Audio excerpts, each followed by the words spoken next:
sit in front of your laptop. The blank page waits for you. This was supposed to be the night you finally wrote the first line of that project you've been dreaming about for years, but instead, your fingers drift. You check an email, scroll through Facebook, refill your coffee. Suddenly, an hour is gone, and the page is still empty. This is the silent thief of time. It doesn't break down your door. It doesn't announce its arrival. It slips in quietly, disguised as small distractions, disguised as harmless waiting. The Stoics warned us that time is our most precious possession, and yet we trade it away for nothing, moment by moment. So, let me ask you, if 10 more years pass, and you're still preparing, still waiting for the right time, will you have the courage to face yourself in the mirror? Lesson 1. Stop waiting for the perfect moment. You tell yourself you're waiting for more money, the right timing, the perfect alignment of circumstances. You whisper, "One day, when I'm ready, I'll start." But that one day behaves like a mirage, always receding just beyond reach. The Stoics called this what it is, an illusion of control. Marcus Aurelius reminded himself that you cannot command external events. You can only command your mind and your responses. There will never be a flawless setup. The storms, the delays, the interruptions, the sudden turns, these are not exceptions to the path. They are the path. Modern psychology gives the illusion a name, the planning fallacy. You imagine a future in which obstacles shrink and your capacity swells. You predict tomorrow will be freer, calmer, perfectly suited to your ambitions. And yet when tomorrow arrives, it feels like today. Cluttered, noisy, unfinished. You underestimate how long tasks take, overestimate how ready you will be, and so you keep deferring what matters. The pattern is simple and stubborn. Because you believe conditions will improve, you postpone action. Because you postpone, conditions continue to change. Because they change, you postpone again. The loop becomes your life. Picture the man in Berlin. He dreamed of opening a small cafe, an honest, warm place on a quiet street where neighbors could meet. He promised himself he would do it once he had saved enough, once he felt secure. Year after year, he tightened his belt, delayed small pleasures, stored away a little more capital. Meanwhile, the city moved, rents climbed, new competitors arrived, regulations shifted. By the time he thought he was ready, the landscape had changed in ways he hadn't anticipated. His dream did not fail for lack of talent or will. It failed because he had tied its life to a future that never froze in place. Hesitation, dressed as prudence, strangled possibility. When you hear that story, perhaps you recognize a pattern in your own life. It may not be a cafe. It might be a manuscript gathering dust, a relationship you never begin, a business you postpone, or a long-promised return to health you keep rescheduling until it feels permanent to defer. You tell yourself you're being prudent, that you're preparing wisely. But Seneca called this expectancy, an enemy of living. He saw how waiting for an ideal future becomes an elegant form of procrastination, a comfort with a polite face. You might argue that acting without a full plan is reckless. But the Stoic reversal is worth holding. True recklessness is waiting for perfection. Perfection never arrives. Wisdom is not the absence of risk. It is the capacity to build amid noise. The person who waits for calm seas will never learn to sail. The conditions will always be messy. Politics shift. Markets change. People disappoint. Schedules collapse. If you insist that every variable be tamed before you begin, you are asking life to change its nature, and life will not comply. So here's a final thought to hold. You may believe that readiness is a prerequisite to action, but in practice, readiness often follows action. The real choice is not whether the moment is perfect. It is whether you will learn to move within imperfection. You can let the mirage of the perfect moment direct you forever, or you can accept that the present is messy and train yourself to operate in it. You can practice building while the wind blows. The conditions will always be chaotic. Your only real option is to learn how to live and work within that chaos. There is no perfect moment. There's only this one. If waiting is the trap, then escaping it begins with leaving your comfort zone. Lesson 2. Step into discomfort. Escape the comfort trap. You crave safety.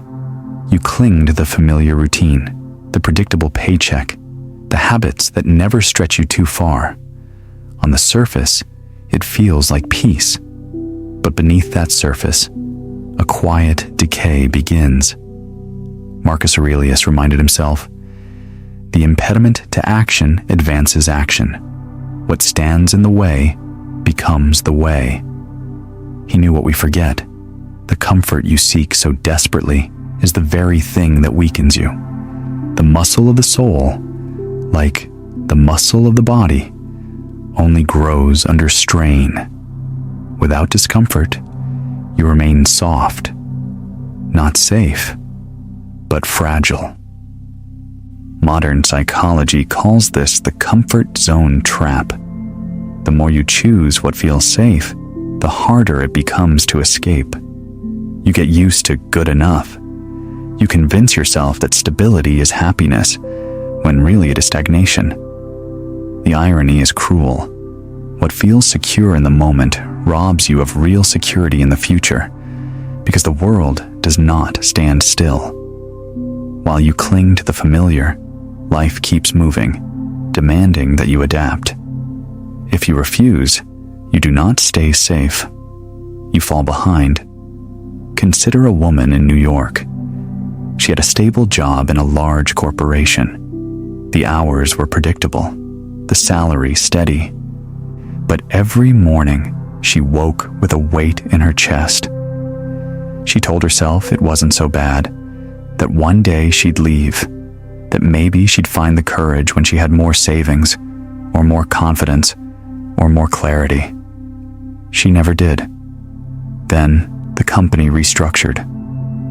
Overnight, the stability vanished. For the first time in years, she was forced to confront her longing.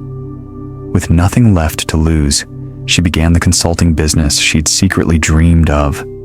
It was terrifying at first, but slowly, step by shaky step, it became her freedom. What she feared had been the doorway all along. The Stoics understood this paradox deeply. Seneca advised, "Set aside a certain number of days, during which you shall be content with the scantiest and cheapest fare, with coarse and rough dress, saying to yourself, 'Is this what I feared?' By practicing discomfort, you break the illusion that comfort is safety. You learn that you can survive, even thrive, without luxury, without approval, without certainty. The more you expose yourself to discomfort voluntarily, the less power it has to control you." Psychologists today echo this wisdom in studies of resilience. Avoidance breeds anxiety. Exposure builds strength. When you hide from discomfort, your tolerance shrinks. But when you lean into it, the fear diminishes. The brain rewires itself.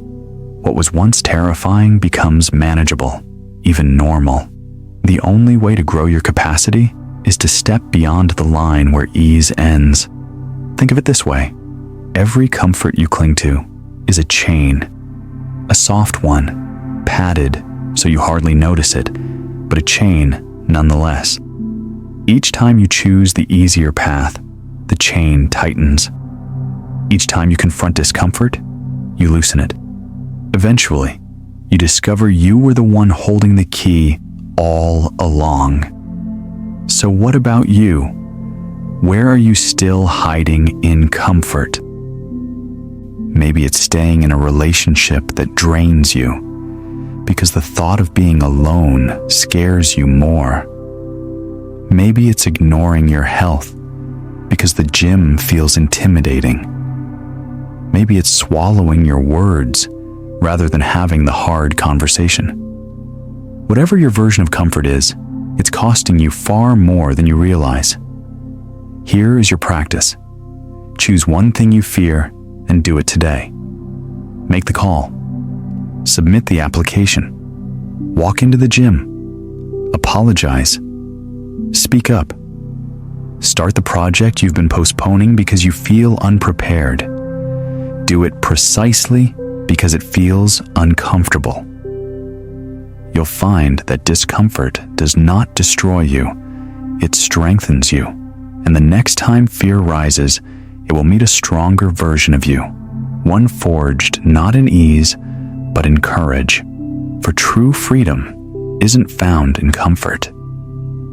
It is earned in discomfort, and it waits for you just beyond the edge of fear. Escaping your comfort zone builds capability, but if that capability isn't directed toward what truly matters, you'll still drift aimlessly, which is why you must define your goal. Lesson 3. Decide what truly matters. You live in an age of endless choices. 1,000 voices pull at your attention. Work emails, social media notifications, obligations, opportunities. You keep saying yes, but each yes steals from something else. Seneca once wrote, "To be everywhere is to be nowhere." He meant that without direction, your life dissolves into fragments. You move constantly, but not forward. You fill your days, but remain empty inside. Modern psychology explains this as decision fatigue. The more choices you face, the less energy you have to make them wisely.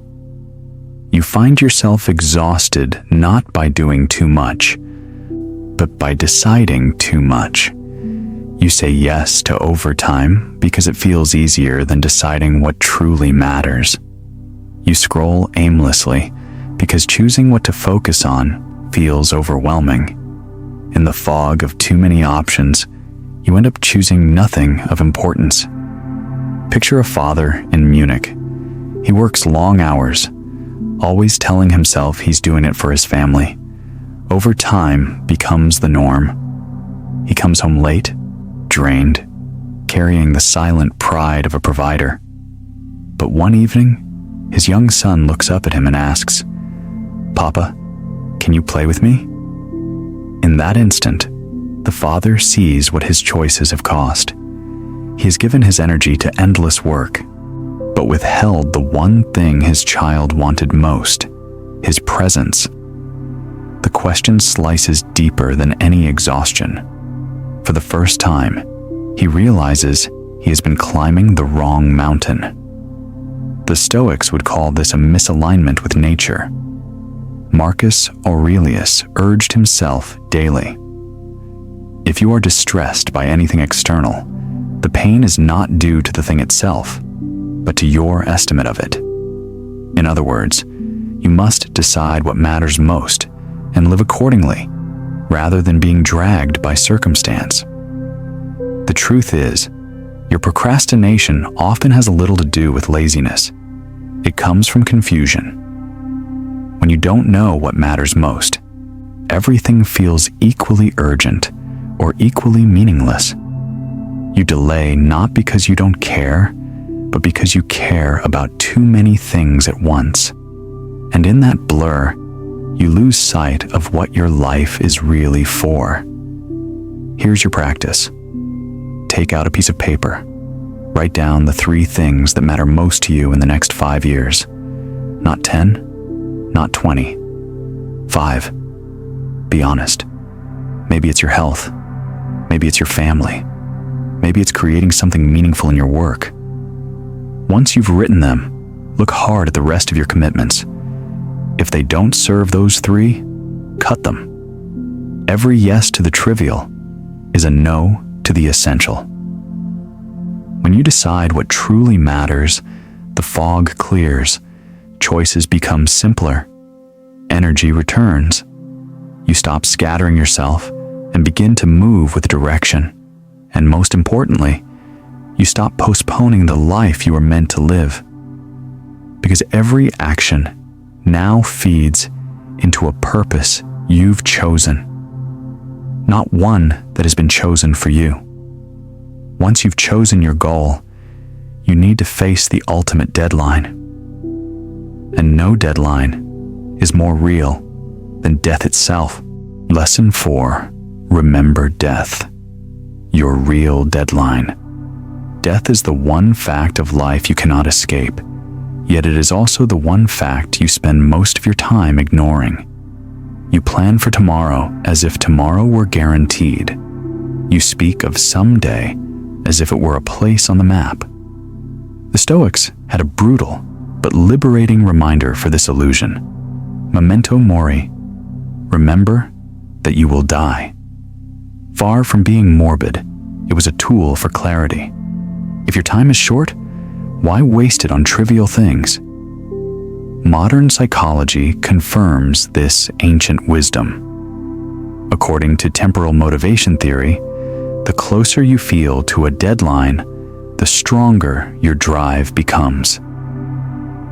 Think of the way students suddenly find superhuman focus the night before an exam, or how projects somehow finish just before the deadline. Mortality, whether you admit it or not, is your ultimate deadline. Most of your procrastination comes from believing you have unlimited time. Strip away that illusion, and your motivation transforms. Consider the story of a woman in Texas. For years, she brushed off her fatigue as nothing serious. She told herself she would see a doctor when things slowed down at work. But they never did. Only when her exhaustion became unbearable did she finally schedule an appointment. The tests revealed early-stage cancer. The shock hit harder than anything she had planned for, but it also woke her. She realized her life could be cut short at any moment, and suddenly, the excuses that once kept her trapped lost their power. She began living as she truly wanted, pursuing her passions, making time for her family, and no longer postponing joy. Mortality, once feared, became her compass. Marcus Aurelius wrote to himself, "You can leave life right now. Let that determine what you do, say, and think." He wasn't indulging in gloom. He was stripping away illusion. When you remember that your time is finite, you stop living on autopilot. The arguments, the scrolling, the empty distractions, none of them survive in the face of death's reality. What remains is only what matters. Your mind resists this truth because it is uncomfortable. But discomfort is exactly the point. The deadline sharpens your focus. Without it, you drift. With it, you cut through hesitation. The problem is not that you don't have enough time. The problem is that you believe you always will. Here's a practice to bring the Stoic lesson into your daily life. Each morning, write down the question: if today were my last day, what would I do? You don't have to change your entire life at once, but you will notice your priorities shifting. The petty arguments you were ready to fight suddenly seem pointless. The dream you've postponed for someday begins to look urgent. And the people you love move to the center of your attention, where they belong. You are not guaranteed tomorrow. You never were. Every delay, every excuse, every wasted hour is a gamble that time will wait for you. it won't. The Stoics invite you to live with this awareness, not to make you afraid, but to make you alive. Death is not only your ending, it is your deadline. And once you remember it, procrastination loses its grip, because the question is no longer, when will I start? But if not now, then when? But knowing the deadline is not enough. Many people know it and still make excuses. Why? Because of a mental trap called learned helplessness. Lesson 5. Break the excuse cycle. Excuses are comfortable. They wrap you in a story that makes inaction feel reasonable. The Stoics saw this clearly. Circumstances will always be messy, but your response is yours to choose. Marcus Aurelius reminded himself that control begins in the mind. You have power over your mind, not outside events. Realize this, and you will find strength. What often stops you is not a lack of options, but the story you repeat to yourself about why you cannot act. Psychology names one of these self-made prisons learned helplessness. After repeated setbacks, you begin to expect failure. You stop trying in places where effort still matters. It looks like saying, "I'm not cut out for that," or "there's nothing I can do," until belief ossifies into identity. That belief is the real blockade, far more powerful than any external obstacle. Consider the man in Chicago. He worked long, grueling shifts, driving for a rideshare service while debt piled up. He could have let his situation define him, but one night he asked a simple, decisive question. If I stopped giving energy to excuses, what could I try? He didn't quit immediately. He rearranged small pieces of his life. 2 hours after shifts, he opened a laptop and began free online lessons in programming. Progress was uneven and slow, yet the habit accumulated. 2 years later, he walked into his first junior developer role. His life hadn't been rescued by luck. It had been redirected by a quiet refusal to remain defined by defeat. That's the crucial insight. You don't need to overturn everything at once. You need to stop feeding the narrative that you are helpless. Once you refuse the story, you create space to choose a different one. One in which you test, learn, and move forward. Seneca was blunt. It is not because things are difficult that we do not dare. It is because we do not dare that they are difficult. Excuses shorten your horizon and thicken your fear. They harden into habits that feel safe until you realize how small your world has become. Here is a practice to break the loop. The next time you hear yourself say, "I can't because," stop the sentence and ask, "If I had to act right now with no excuses allowed, what would I do?" Don't plan a revolution. Pick one specific, tiny step and take it within 24 hours. Send the email you've been drafting. Apply to one job. Spend 30 minutes learning the one skill that shifts your options. Momentum is built from these micro decisions. Excuses will always be available, but each time you refuse one, you loosen a shackle and expand the possible. 10 years from now, you'll either be telling the story of reasons you gave or the story of how you moved despite them. Which story will you choose to live? The moment you stop leaning on excuses, the next challenge appears. You cannot depend on fleeting motivation. Progress requires discipline. Lesson 6. Daily discipline beats inspiration. Inspiration feels powerful in the moment, but it's fleeting. You've probably felt it yourself, watching a motivational video late at night, vowing to wake up at 5 a.m. and transform your life.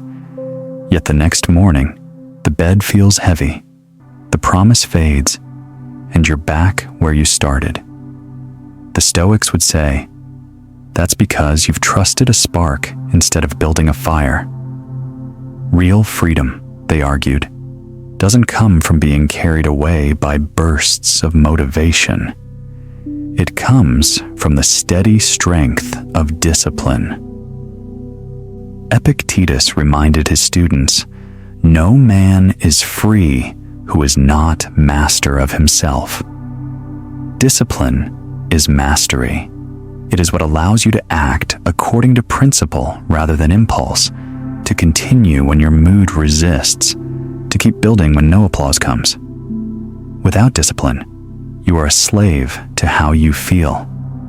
With discipline, you can create a life independent of passing whims. Modern psychology gives us a clear framework for this. Charles Duhigg, in The Power of Habit, described the habit loop. Cue, routine, reward. Each time you repeat a small action in the same context, your brain wires it more deeply until it becomes automatic. At first, brushing your teeth or tying your shoes took effort. Now, you don't even think about it. The same applies to writing, exercising, reading, or meditating. Over time, what feels forced becomes who you are. Discipline transforms into identity. Take the story of a woman in Hamburg. After giving birth, she felt drained, sleep-deprived, and overwhelmed. The thought of getting fit again felt impossible. Instead of chasing grand goals, she set one small rule. Every day, she would jog for just 10 minutes around her neighborhood. Some days she was exhausted. Some days it rained. But the rule was non-negotiable. 10 minutes, no matter what. A year later, that tiny, almost laughable commitment had compounded into stamina, confidence, and strength. She wasn't just healthier. She completed a half marathon. What looked like inspiration was actually discipline disguised as persistence. This is what the Stoics would have admired. The quiet, daily victories that accumulate into greatness. Seneca wrote, "It is not that we have a short time to live, but that we waste much of it." By anchoring your time to daily discipline, you waste less and you transform more. So here's your practice. Pick one non-negotiable action that aligns with the person you want to become. Write a page a day. Do 10 push-ups. Read for 10 minutes. Meditate for 5. The size doesn't matter. What matters is that it happens every single day. Inspiration will desert you. Discipline won't. And when you look back months or years from now, you'll realize that your future wasn't built in bursts of passion. It was built in the quiet repetition of what you refused to skip. That is where true freedom lives. Daily discipline pushes you forward, but there's one more principle you must master. Closing unfinished loops each day frees immense mental energy. Lesson 7. Today is all you own. The past is untouchable, the future unknowable, and yet most of your thoughts drift into those two territories. You replay mistakes you cannot change. You imagine scenarios you cannot control. The Stoics warned that this kind of living robs you of the only thing that is real, the present. Marcus Aurelius reminded himself, "Never let the future disturb you. You will meet it, if you have to, with the same reason you meet the present." His point was not abstract philosophy, but a call to presence. Life happens only here, now, in this breath and this choice. Modern psychology offers a striking parallel. Researchers discovered what's called the Zeigarnik effect. Your brain clings to unfinished tasks like a hand gripping a rope. Each incomplete project generates low-grade mental tension, a half-written email, an unsent text, a half-built plan. They don't vanish when you put them aside. They hum in the background of your mind, draining focus and creating anxiety. The relief comes not from imagining future solutions, but from completing what you've left hanging. Finish the task, and the mental static clears. Consider the man in Los Angeles who dreamed of writing a novel. For 7 years, his manuscript sat untouched in a drawer. Every time he passed it, he felt a pang of guilt, a weight pressing on him. He told himself he'd return when work eased up or life slowed down, but life never did. The guilt remained, quietly consuming mental energy. Finally, he set a modest rule: 1 page a day, no matter what. The first weeks felt anticlimactic, but something shifted. The unfinished task no longer haunted him. Slowly, the story emerged, and after a year, he held the completed draft in his hands. The relief and pride were not just in the book itself, but in finally silencing the nagging voice that had whispered for years, "You still haven't done it." This is the hidden cost of procrastination. You may think you're buying comfort by delaying, but in reality, you're paying for it with constant, invisible stress. Each unfinished task is like an open loop in your mind. Close the loop, and you regain energy. Leave it open, and it gnaws at you endlessly. The Stoics understood this too. Seneca warned that, while we are postponing, life speeds by. His words aren't only about lost time, they're about lost peace. To keep pushing tasks into tomorrow is to carry the weight of 1,000 unfinished yesterdays. But to act today, to complete even one lingering obligation, is to lighten the load immediately. So here's your practice. Identify the task you've been avoiding the longest. It might be making a phone call you dread, sending the application you've drafted 10 times, apologizing to someone you hurt, or finally starting the health routine you've promised yourself. Choose one. Give yourself a deadline of 24 hours. Not to perfect it, not even to finish it entirely if it's a large project, but to close one meaningful loop today. Write the email and hit send. Record the first workout in your calendar and show up.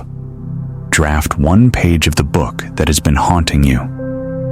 As you do, notice the shift. Notice how finishing releases mental tension and clears space inside you. The act is not just productive, it is liberating. You no longer carry the quiet burden of unfinished, because today is not just another day in the calendar. Today is the only space you can truly act, the only territory where your choices matter. And the more tasks you close here, the freer your mind becomes. You don't just get more done, you reclaim energy, clarity, and calm. That is the real power of owning today, not the fantasy of a perfect future, but the immediate relief of completion here and now. You've walked through 7 timeless lessons. Stop waiting for the perfect moment. Step willingly into discomfort. Decide what truly matters. Remember death as your real deadline. Break the excuse cycle. Build daily discipline. And above all, honor today, because it is all you own. Now imagine yourself 10 years from now. Picture the older you standing in front of the mirror, looking back at this very day. What story will you tell? That you hesitated, waited for the right time, and watched your dreams fade into the background noise of life? Or that this was the moment, the turning point, when everything began to shift? This is where the cinematic break happens. Let today be the day your life splits into before and after. Before, filled with delay, excuses, and endless preparation. After, defined by clarity, courage, and forward motion. That line is not drawn by fate. It is drawn by you, right now. Seneca left us the warning. It is not that we have a short time to live, but that we waste much of it. Those words should sting because they are true. Time is not waiting for you to get ready. It is passing, whether you act or not. So let me leave you with this. The future you are hoping for will not knock on your door. It will not arrive gift-wrapped with perfect conditions. You must build it, brick by brick, choice by choice, beginning today. And if this message has struck something in you, don't keep it to yourself. Share it with someone you care about. Subscribe so you don't lose the momentum of these ideas. Like this video so it travels further to others who might need the same wake-up call. Because this moment, this very one, could be the dividing line. The beginning of the life you deserve.